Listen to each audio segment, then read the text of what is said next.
Nathan Brown of Big 12 Mafia joining Locked On Big 12 today. Florida State and Clemson.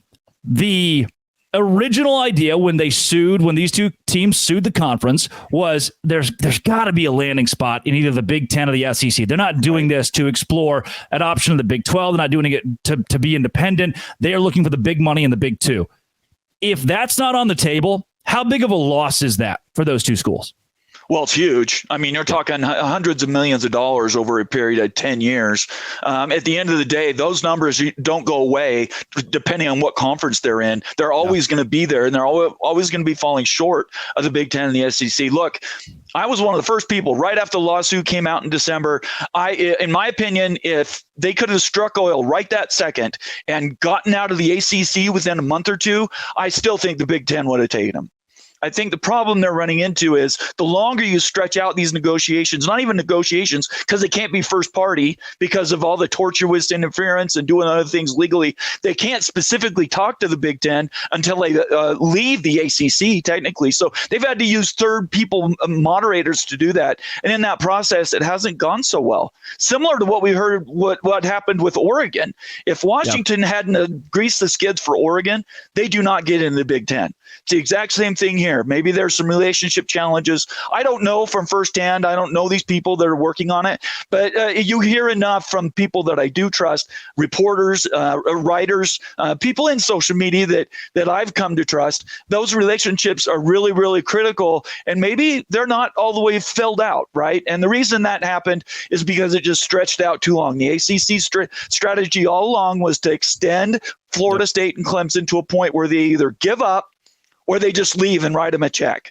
ACC's in this to win it because, honestly, the ACC, it's an all or nothing. If Florida State and Clemson are able to get out for $200 million or less, the conference is over. A writ large, every school for $200 million will leave, because even joining the Big 12 over a period of decades, years, you're still going to get more money if you end up leaving. So at the end of the day, the ACC is in real trouble if they let them go for less than, I think Wild Utes number was about $300 million.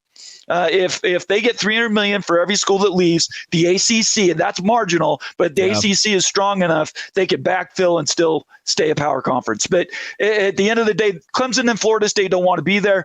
I honestly think they deserve better. I wanted them in the Big Ten. I think an SEC, maybe a half share, is the next thing that I would look for. Maybe ESPN's using this leverage, this story with Brett Yormark, to drive down what their expectations are, because I think they want a full share to join the SEC.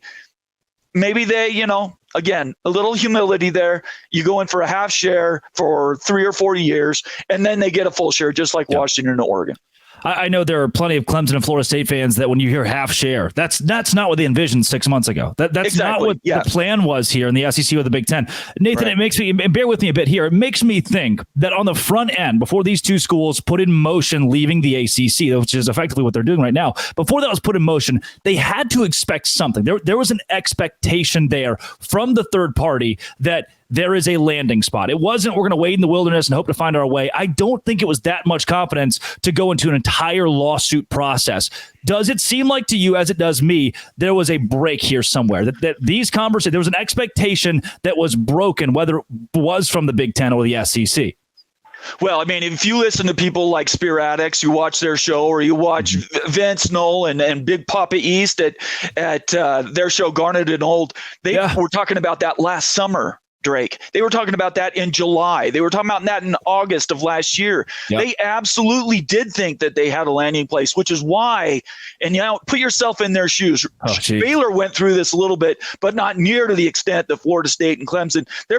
Their future has been given back to them in a mirror, and it looks like a train crash compared to what they thought they were going to be in. I would be upset too. I would be absolutely furious if I'm one of those fans and boosters and I'm like, wait, I'm giving you hundreds of millions of dollars maybe to fight this lawsuit, to represent out in social media, all this infrastructure to plead your case. And at the end of the day, you're fighting against somebody who's a fantastic salesman in Brett Yormark saying, we're here if you need us. And that's not the future they wanted. I agree with you. I think that somebody gave them a wink and a nod. But this intervening time, what has been 7 months, something has changed. And I don't know if we'll ever find out what that was, but I've just been told that relationships matter. Yep. And humility matters, not going into a room expecting something. And if those expectations, I'm a project manager by trade, and if you start a project and everybody has different expectations, your project's never going to get off the ground. You have to set that baseline, and obviously the baseline was broken. Nathan, how much leverage is lost right now for these two schools? I think you hit it. That's exactly right. And it's something I haven't been able to cover on Twitter yet. I'm going to get to it eventually. But this is the problem. Again, listening to those social media sporadics, I was just listening before we started recording. They're talking about, they expect if they go to the Big 12 to get $60 or $70 million. While everybody else is getting 30 or 25 or whatever. And all I can say is, in a perfect world, that is true, but it's a buyer's market. Mm-hmm. So you, the seller, you have no power in this because you've been declined by the Big Ten. And if this was the case, you've been declined by the SEC. You don't want to go back to the ACC, and the Big 12's going, we got you, right? The Big 12 can bargain from a position of strength. There's no way they're getting $60 or $70 million. I could see it disproportionate where maybe they get 50, 55, and the Big 12 schools get 35, 40. Yeah, I could see that. And maybe they get to keep their playoff revenue if they qualify for the playoff, and maybe they get to keep their basketball credits if they make the tournament. There's other ways to give them extra money, but it's not going to, in my opinion, I don't see any world, and I've got a call out to Bob Thompson on this. I do not see any world where they would get 60 or 70 million just because that's what they would expect to get in those other two conferences. If they're in the Big 12, they don't have a lot of control. Leverage is certainly lost compared to where it was 7 months ago for these two schools. Coming up, the Big 12 is in a better spot now than it was 7 months ago, at least in my opinion. Let's see how they can leverage this when it comes to conversations with Louisville, Miami, and others on Locked On Big 12, part of the Locked On Podcast Network, your team every day. Today's show is brought to you by FanDuel. Look, FanDuel is where I go in the middle of the summer when MLB is on, and I say, I don't really like baseball that much. I work for the Savannah Bananas. It's baseball, but at like the highest degree of entertainment. And I watch regular baseball, and I go, oh, this is kind of slow. So what do? I go to FanDuel, and it's not slow anymore, because at FanDuel, I can put $10 in the Texas Rangers to win a baseball game. They've been winning baseball games recently, and if that hits, I get my $10 back or more, depending on what the bet is.